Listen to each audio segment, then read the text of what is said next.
Here is a question on general organic chemistry. Read the question carefully and think about the answer. Let us solve it step by step. Let us first understand the key concept here.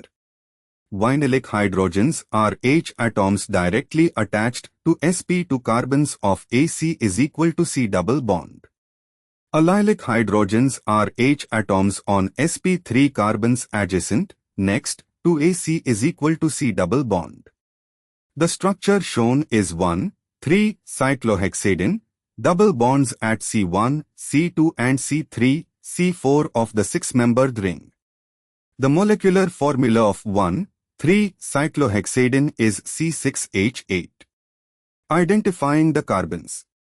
C1 and C2 are sp2, part of first double bond, each bears one H to vinylic H. C3 and C4 are sp2, part of second double bond, each bears one H to more vinylic H, total vinylic H is equal to 4.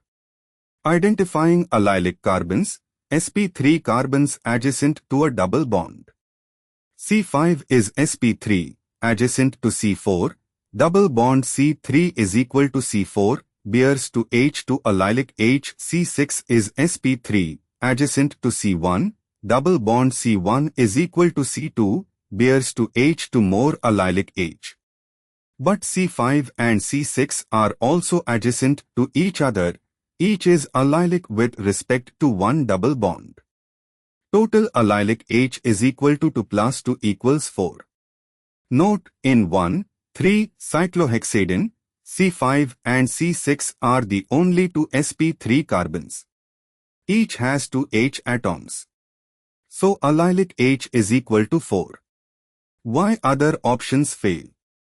A. 2 and 2 undercounts both vinylic and allylic H. C. 2 and 4 undercounts vinylic H. D. 4 and 2 undercounts allylic H.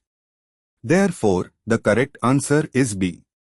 Therefore, the correct answer is option B.